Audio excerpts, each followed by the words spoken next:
J'espère que vous allez bien, j'espère que vous vous portez bien. Les accusations sont extrêmement graves. Extrêmement graves. On vous a prévenu hier qu'aujourd'hui, dimanche 11 mai 2025, le JDD, le journal de dimanche, va publier une enquête accablante contenant des éléments nouveaux, de nouveaux éléments d'accusation contre les autorités algériennes dans le dossier très délicat et sensible des agressions, intimidations, menaces, voire tentatives d'enlèvement de séquestration dont ont été victimes des opposants algériens établis à l'étranger.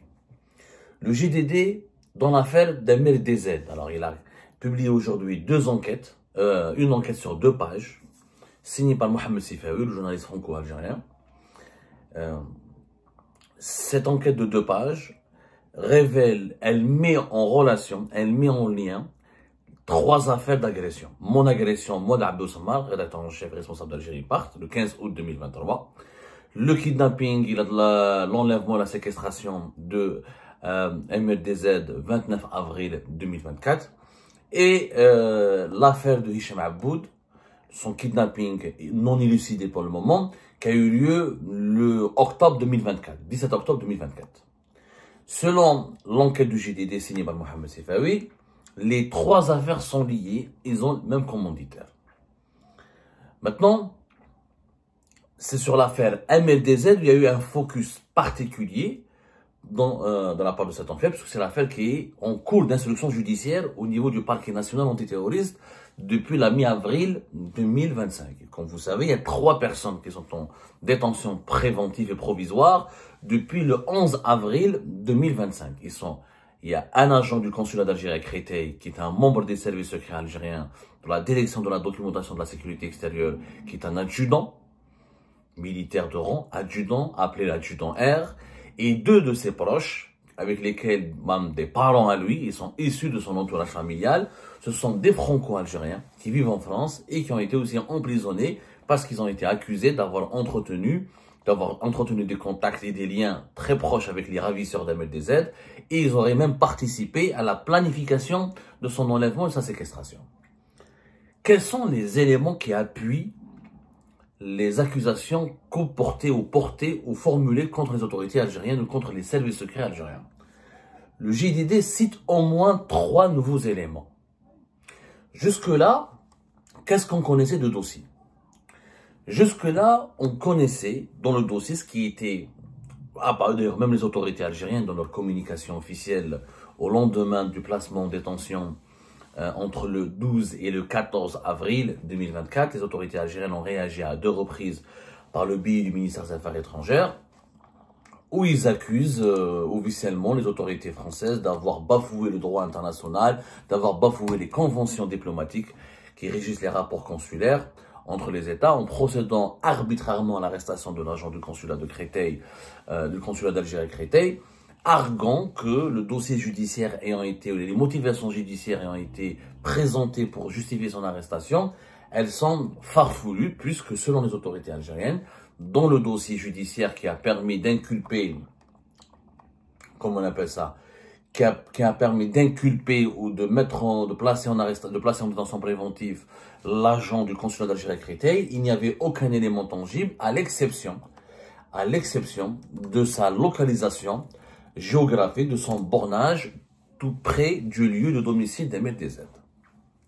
Cet élément a été confirmé par nos soins, il a été confirmé par plusieurs révélations qui ont été faites auparavant. Mais ça ne s'arrête pas là. Ça ne s'arrête pas là, puisque, on va dire, dans le GDD, il y a eu, on va dire, des éléments matériels qui ont été présentés. Cet élément matériel, franchement, il fait froid dans le dos. Il révèle ou il confirme des soupçons contre les membres des services secrets algériens. Je m'explique. Je lui ai dit, qu'est-ce qu'il nous apprend? Il nous dit que non seulement le téléphone de l'agent consulaire a borné auprès du domicile d'MLDZ le jour même de son enlèvement, à savoir le 29 avril 2024, mais en plus, les enquêteurs, attendez, les enquêteurs ont démontré que l'adjudant R a été aussi localisé vers 4h, 5h du matin, tout près du lieu d'incarcération. Du lieu de séquestration, pardonnez-moi, voilà. Du lieu de séquestration d'MLDZ. C'est-à-dire que l'adjudant R du consulat d'Algérie à Créteil, non seulement il a été localisé à proximité du domicile d'MLDZ tout près de Créteil, mais il a été aussi localisé au moment de l'enlèvement, au moment de la séquestration d'MLDZ, dans un endroit, sur un site isolé, situé tout près d'une forêt. L'adjudant R, il a été localisé tout près de ce site de localisation. Je vous cite l'enquête. Le téléphone de l'agent consulaire, l'appareil de celui qui est en réalité l'adjudant SR de la DGDSE, la Direction Générale de la Direction de la Sécurité Extérieure, ce qu'on appelle, nous, ce qui est appelé communément en Algérie, la DDSE, qui sont les services de renseignement extérieur, a été localisé la nuit du 29 avril 2024 à proximité du lieu de l'enlèvement d'MLDZ.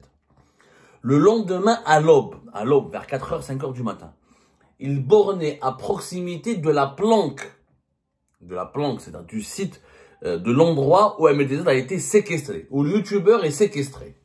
De plus, il apparaît que l'adjudant SR échangeait avec 2 des individus impliqués dans l'enlèvement, y compris le jour des faits. Ça, c'est extrêmement grave. Ça, c'est de nouveaux éléments. Parce que jusque-là, on parlait d'une localisation de cet adjudant des services secrets algériens tout près du domicile d'MLDZ.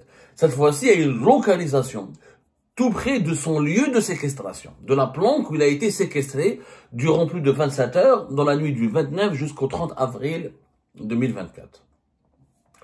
L'adjudant SR, ce sont des initiales, aurait, selon l'enquête du JDD, échangé avec 2 des individus impliqués dans l'enlèvement, y compris le jour des faits. Eux aussi sont incarcérés. Donc, ce sont les 3 personnes, les 2 autres personnes qui ont été incarcérées avec l'adjudant R et qui sont, selon nos investigations, qui ont des liens de parenté et des liens familiaux avec cet adjudant. Et ce seraient des franco-algériens qui vivent dans la région parisienne et qui auraient été utilisés ainsi comme intermédiaires avec les ravisseurs d'MLDZ. Le GDD part encore plus loin. Mieux, le sous-officier a transmis, après le rapt des rapports après le rapt d'MLDZ, des rapports et des photos de l'opération via une messagerie cryptée pour informer ses supérieurs de l'évolution de la barbouzerie. 3 destinataires, 2 diplomates en poste à Paris et un 3e numéro enregistré en Algérie. L'un des 2 diplomates est en réalité le premier secrétaire à l'ambassade d'Algérie. C'était la couverture du commandant SS, officier des services de renseignement algérien. Son téléphone, lui aussi, a borné à proximité du domicile de la victime, MLDZ. L'autre occupait le poste de consul adjoint à Créteil. Là aussi, il s'agit d'une couverture pour le lieutenant-colonel HB. Quant au 3e destinataire, selon les recoupements des services spécialisés, il pourrait s'agir du fameux colonel Mouad, l'homme de confiance du général-major Mahna Djebbar, cité dans plusieurs coups tordus, aussi bien en France qu'en Espagne. C'est des accusations extrêmement graves. Que nous dit le JDD ici? Il nous dit que l'adjudant R a échangé, au moment de l'enlèvement d'MLDZ, il était tout près, il était physiquement présent à côté de son lieu d'enlèvement. MLDZ a été enlevé le 29 avril 2024 tout près de son domicile, entre Créteil, dans la région de Créteil. Ensuite, l'adjudant SR, son nom, alors nous on l'appelait l'adjudant R, donc les initiales se trouvait géographiquement et physiquement à côté de son lieu de séquestration, qui est situé dans une forêt dans le département de Val-de-Marne, si je ne me trompe pas. Ensuite, les services de sécurité français ont retrouvé des échanges entre cet agent du consulat d'Algérie de Créteil avec 2 personnes sur une messagerie cryptée. Messagerie cryptée au WhatsApp, au Telegram, au Signal. Dans son téléphone, sur son téléphone plutôt. Ces messages sont des photos et des rapports des photos et des rapports. C'est-à-dire il a rendu compte de ce qui s'est passé avec MLDZ. Et ces rapports ont été envoyés à 2 personnes qui ont été identifiées par les services de sécurité français. La première personne, c'est le premier secrétaire de l'ambassade d'Algérie à Paris, le fameux SS, dont nous avons déjà parlé, nous fait Algérie Part, et qui a été convoqué par les autorités judiciaires françaises relevant du parquet national antiterroriste, et qui a quitté la France en juillet 2024, qui a été rapatrié en Algérie. Le deuxième, c'est l'adjoint consul de Créteil. Ce sont les deux premières personnes qui ont été identifiées comme étant les complices de l'adjudant R. Et les 2 personnes sont recherchées par les autorités françaises qui veulent les auditions. Ils ont été d'ailleurs convoqués par la justice française et le GDD confirme nos révélations qui ont été faites là-dessus, sur ce sujet-là. Là, le juge, l'un des juges membres du parquet national antiterroriste, a demandé au Quai d'Orsay, le ministère des Affaires étrangères français, de demander aux autorités algériennes, au ministère algérien des Affaires étrangères, de lever l'immunité diplomatique pour le premier secrétaire de l'ambassade d'Algérie en France et le consul adjoint du consulat d'Algérie à Créteil pour que la justice française puisse les convoquer, les auditionner en tant que suspects et ensuite les mettre en examen. C'est-à-dire ils sont plus suspects, ils sont accusés. Nous, on pensait, nous, les informations qu'on avait à notre niveau, affirmaient que pour le moment, ils étaient des suspects. Le GDD affirme qu'ils sont accusés, avec des éléments matériels à l'appui. Parce qu'il y a eu des échanges entre l'adjudant R, celui qui aurait été impliqué dans l'organisation de l'enlèvement, la séquestration d'MLDZ, et ces 2 personnes. Premier secrétaire de l'ambassade d'Algérie à Paris et l'adjoint consul du consulat de Créteil, du consulat d'Algérie à Créteil. La troisième personne, on parle de Mouad. Mouad, c'est qui? Mouad, c'est un colonel qui a dirigé une division importante des services secrets algériens, dans la DDSE. On appelle ça la cellule anti-subversion, le service anti-subversion.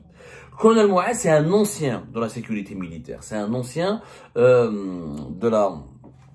autre service de renseignement qu'on appelle la sécurité militaire. On appelle ça la DCSA, la Direction Centrale de la Sécurité de l'Armée.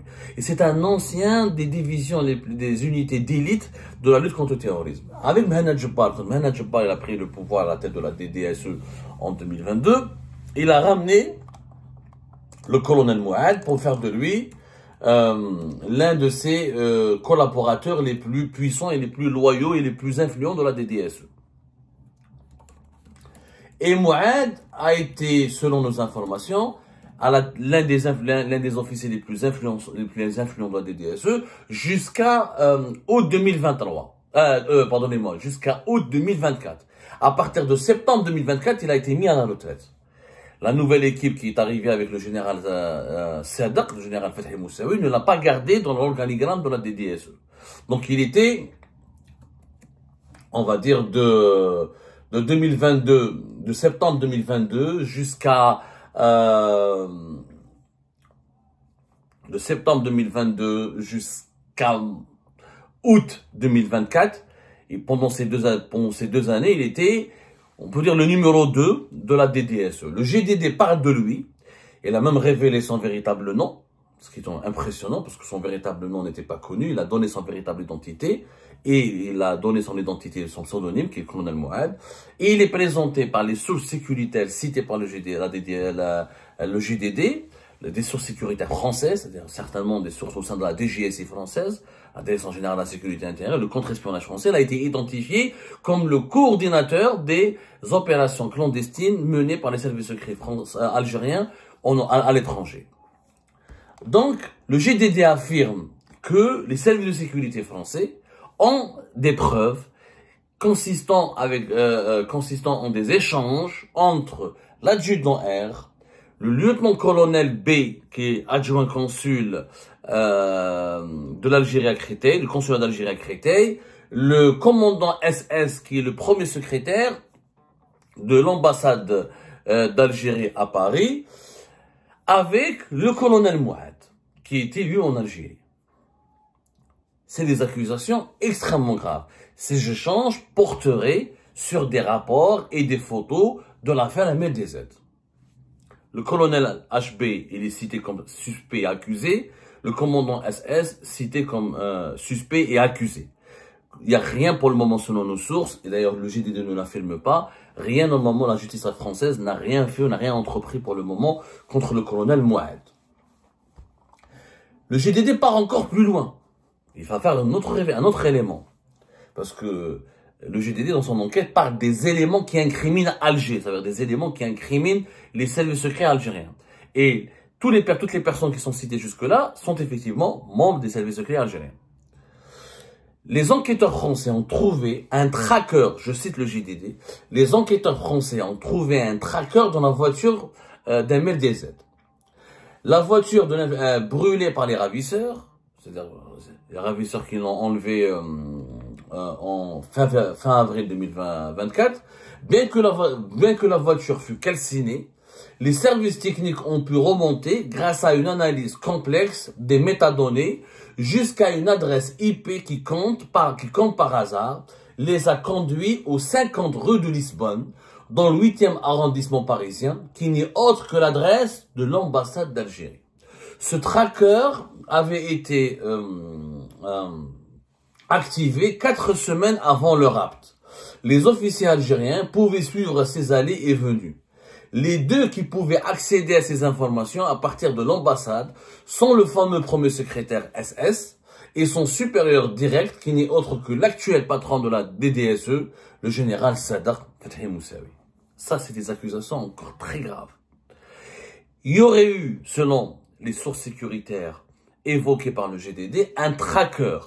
Un tracker, c'est un engin, c'est un objet qu'on place clandestinement à bord d'un véhicule, qu'on place au sein d'un véhicule dissimulé, on tape le véhicule, en bas du véhicule, sur une roue, sur une jante, quelque part dans un moteur, en tout cas sur un véhicule pour pouvoir tracer et localiser tous les déplacements de façon très précise de la personne qui est recherchée, qui est suivie ou qui est traquée, qui fait l'objet d'une filature. Et ce tracker, selon les révélations du GDD, aurait été retrouvé, même si la voiture de Médézès a été totalement calcinée par ses ravisseurs. Le tracker,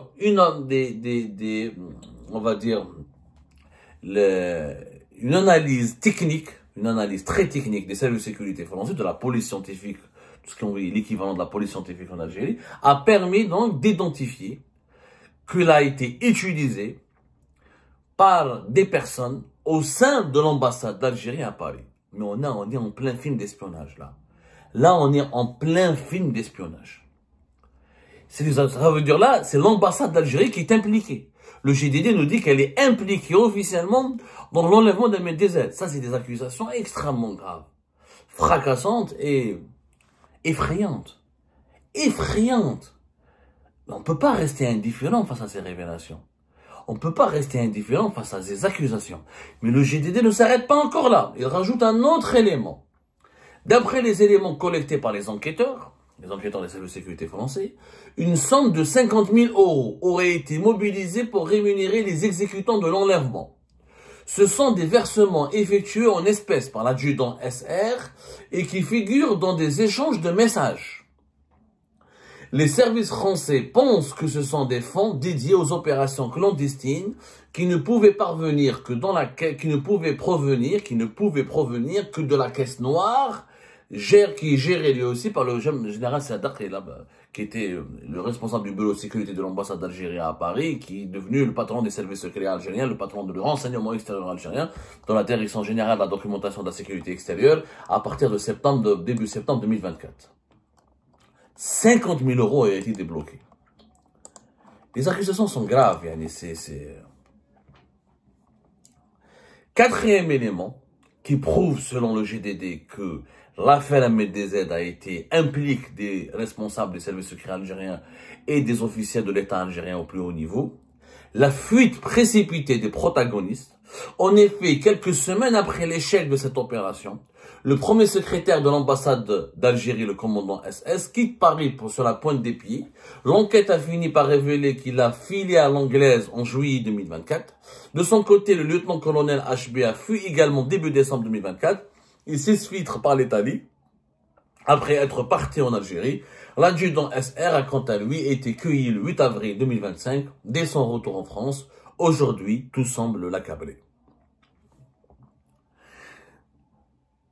Pourquoi les officiels algériens, le premier secrétaire de l'ambassade d'Algérie à Paris, l'adjoint consul de Créteil, de consulat d'Algérie à Créteil, pourquoi ils ont quitté, ils ont été rapatriés en Algérie? s'il n'avait rien fait. Voilà ce que nous semble nous dire le GDD. C'est tout simplement inédit. Inédit comme accusation. C'est la première fois qu'une enquête journalistique a été publiée en citant des sources sécuritaires françaises, pointe du doigt des hauts responsables et des membres des services secrets algériens dans une opération d'enlèvement, de séquestration, d'agression, de menaces, d'intimidation contre les opposants algériens à l'étranger. Face à ces accusations, le silence ne peut pas durer. Les autorités algériennes doivent réagir. Si ces accusations sont fausses, il faut qu'elles saisissent la justice. Rien n'empêche la justice algérienne, rien n'empêche les autorités algériennes et l'ambassade algérienne de déposer plainte contre le GDD. Rien n'empêche l'ambassade d'Algérie à Paris de poursuivre Mohamed Saifaoui en justice et de dire que c'est faux. Et que rien n'empêche les autorités algériennes de démentir et d'apporter la preuve que ces affirmations sont fausses. Vous allez me dire, est-ce que le GDD a des preuves? Nous avons parlé à l'auteur de l'enquête, Mohamed Saifaoui, et nous avons essayé de faire réagir, nous avons fait réagir une source proche des autorités algériennes, et je préfère garder ces éléments-là dans une prochaine émission que nous allons diffuser tout à l'heure, parce qu'on peut pas, vous pouvez pas tout digérer. Déjà là, c'est extrêmement dur à digérer là, que c'est vraiment dur. On parle de trackers, on parle d'échanges sur des messages cryptés entre des agents des services secrets algériens et des ravisseurs et des délinquants et des criminels. On parle de localisation de précise. On parle de fuite précipitée d'agents officiels de l'État algérien après l'affaire Ahmed DZ. C'est extrêmement dur à digérer. C'est pour ça que nous préférons, dans la prochaine émission, vous faire part des réactions d'une source algérienne et des explications de l'auteur de cette enquête sur la véracité de ces accusations inédites et, encore une fois, extrêmement graves formulées contre les autorités algériennes.